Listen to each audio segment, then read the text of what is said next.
We're back here again. What if the real issue isn't just how much people earn, but what they're able to keep, grow, and pass on? Hmm.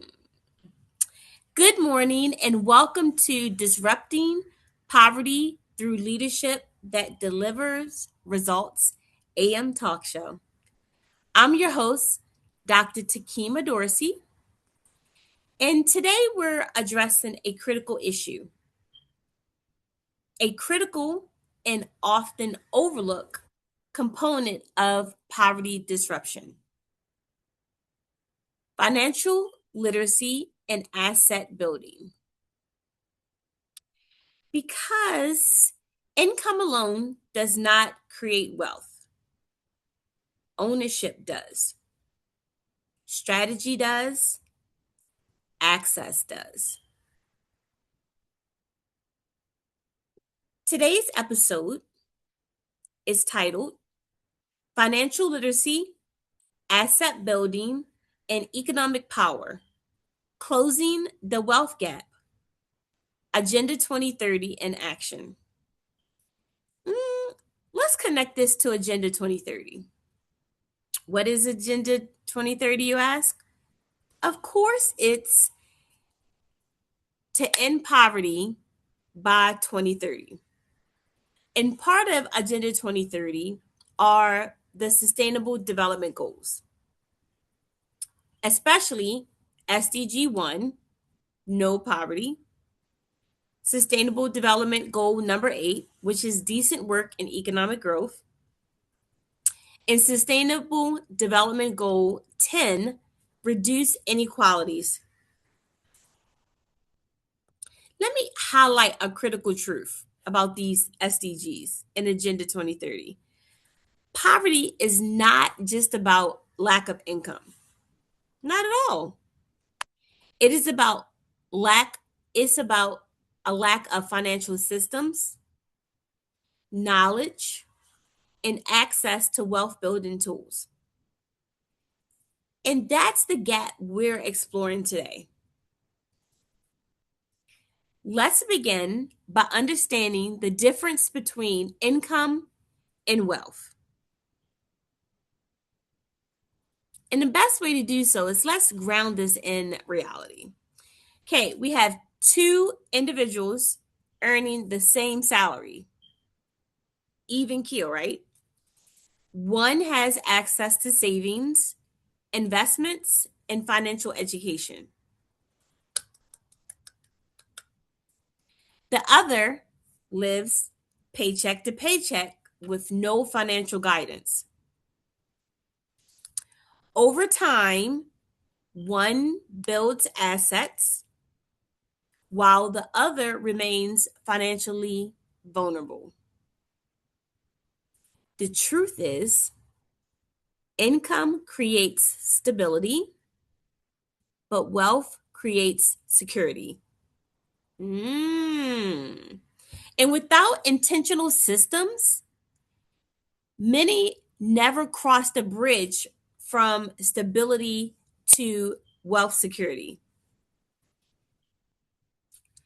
So, what if wealth building is the goal,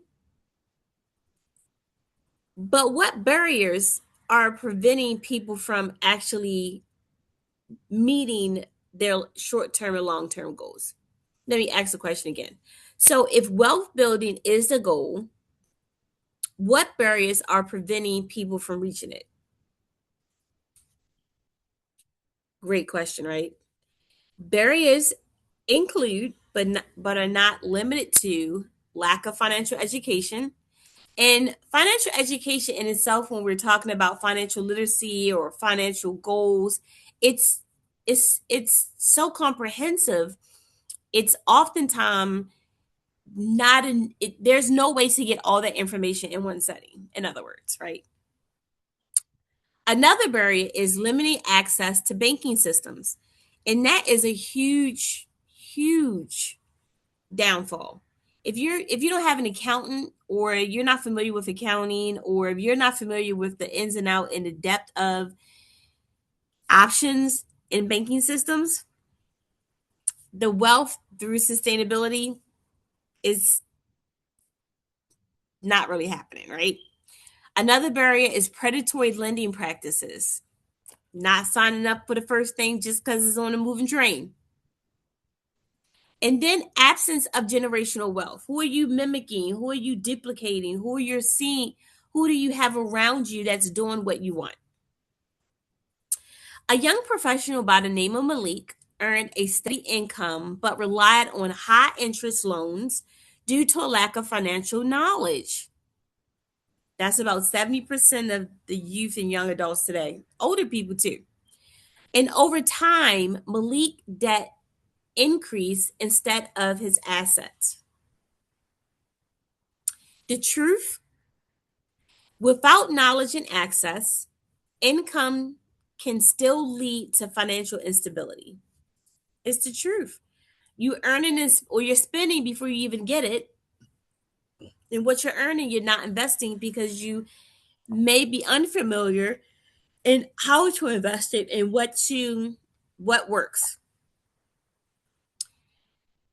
And financial literacy alone is not enough. Systems must support it. Leaders must create environments that support financial growth.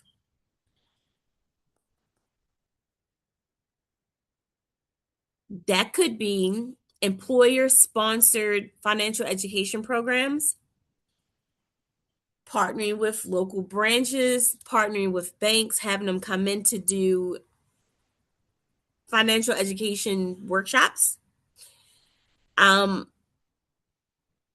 access to savings and investment tools, follow up online tools that they can kind of walk through, partnerships with financial institutions, and policies that protect against predatory practices.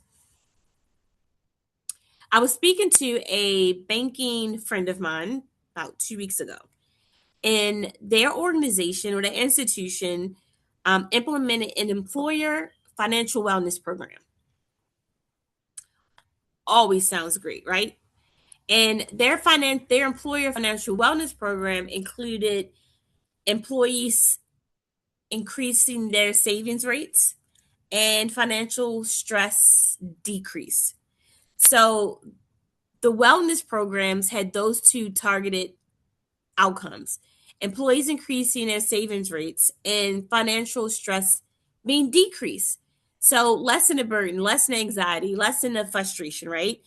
And the end result was that knowledge plus access equaled empowerment because, according to my friend, in their branch, people felt that they had buy in, that they really kind of had a better understanding. Even though they were working in a banking institution, they felt as though they had more well rounded knowledge of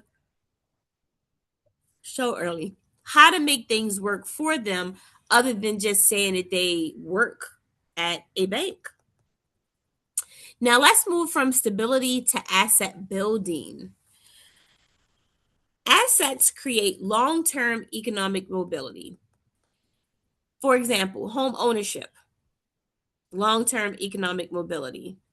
Business ownership, if done right, if set up right, if program products and services are correct and the target audience remain in place, long term economic mobility. Investments, long term economic mobility. And retirement savings, long term retirement savings. Alina, a client of mine who's a small business owner, received support from a community lending program, right? This support that she received allowed her to expand her business. She not only expanded her business, but she was able to hire in her company. So she created jobs and she was able to build generational wealth by expanding her business and creating jobs. So the assets shift from individuals from survival to ownerships. So when you're able to receive that type of support as a business owner and expand and create jobs, that's building generational wealth. And so it's moving from individuals' mind shift of living paycheck to paycheck and not really building on anything to actually buying in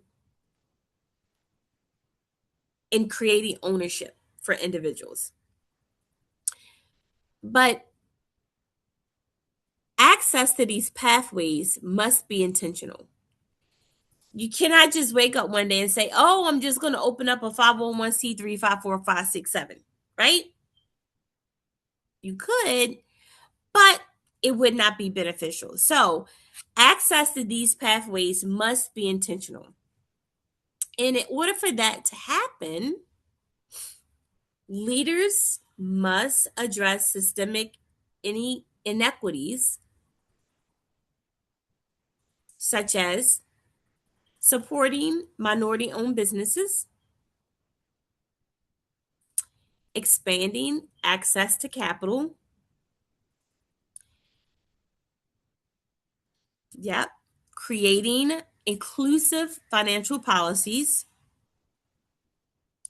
and aligning workforce development with wealth building strategies. Let me pause there for a second. I feel like I'm behind an eight ball.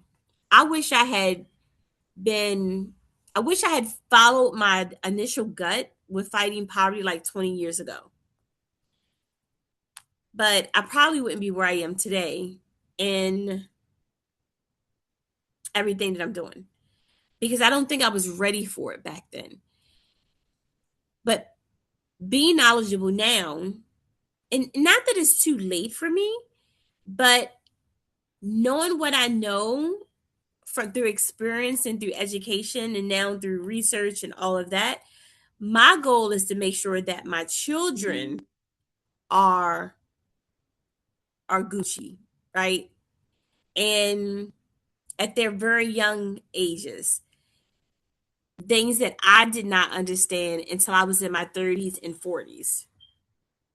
So for me, it's taking this knowledge from and passing it on from theory to practical application.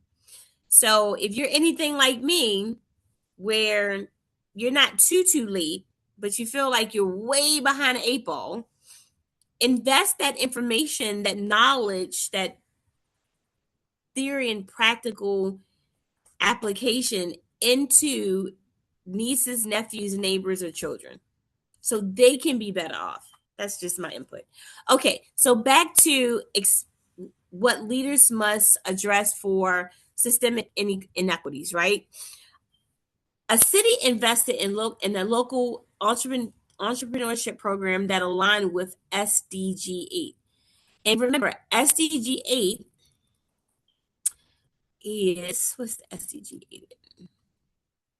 I know what one is: no poverty, 8 is decent work and economic growth. And being able, from a city standpoint, to invest in that, it allowed positive feedback, right? Now I lost my train of thought. I'm like too far down and thrown off. Okay. Covered. Yep. Covered. Yep. Covered. Nope. Yep. Here we go. Don't you hate when you're in the middle of something and then these stupid things start popping up on your computer and you trying out what's happening in a long and short of it? All right. So a city invested in local entrepreneurship programs that aligned with decent work under SDG 8. And by the city making that investment into their entrepreneurship programs, business ownership increased and community wealth expanded. What I love about what this city organization, this organization within the city happened to do is that I'm finding that a lot of organizations, due to city or the county, already have investment in local entrepreneurship programs. The problem is not what was created. The problem comes back to opportunity and access. It's one thing knowing that is one thing for it to be created. It's another thing with people knowing that it's there and then accessing it. And because access changes outcome. But if people are unfamiliar, if they're not knowledgeable, if they don't have the wherewithal, it's like these programs don't exist. And they're really not going to do what they want to do because people lack the knowledge that they're there. And that's part of that ending or being successful with Agenda 2030 to end poverty by 2030. Government agencies, local, state, and federal, have programs, massive programs, but the information is not getting to the front line, the people on the ground that needs it, in any capacity fast enough, unless they end up in the system. And that's too late, right? Because it's just too late. So, you know, access changes outcome, but it's the access through opportunity that's going to make a difference. And so finally, this connects directly to global goals. Agenda 2030, again, emphasizes economic inclusion and reduce inequality. Financial literacy and asset building are essential to achieving this. Poverty reduction, economic stability, long term community resilience, right? And global goals require financial empowerment at the individual level. That's what I was just talking about, right? Before we even get into the systems, it's the individuals that's the level where the gaps are. So let's bring this into action. And here's your leadership challenge. Identify one financial barrier impacting your workforce or community. Not enough banks, transportation, getting to banks, financial literacy programs, poverty mindset, whatever, right? Then introduce one financial literacy or asset building initiative. That's like a whole 6 months by itself, but it's doable in micro chunks, right? So, first, identify one financial barrier impacting your workforce or community. Then, introduce one financial literacy or asset building initiative. Finally, support one pathway to ownership or wealth creation. Because here's the truth. You don't disrupt poverty by increasing income alone. You disrupt poverty by building wealth. And leaders who understand this create lasting economic transformation. This is a whole lot to unpack, but it's always necessary to have a discussion. If this episode expanded your perspective, follow Disrupting Poverty Through Leadership That Develops Results AM Talk Show on YouTube for now. Share one way you are supporting financial empowerment. Tag a leader committed to closing a wealth gap below. Because disrupting poverty requires more than opportunity. It requires ownership, access, and financial power. Thank you for joining me for yet another powerful early morning AM show. Hopefully the information that's being shared matters to you and is manifested in your space, getting you to think differently, acting differently, and then bringing others along. Join me again tomorrow morning for another episode. Be sure to like, subscribe, and to share with people in your network. Until the next time, have a great and fabulous day, and I truly appreciate you tuning in.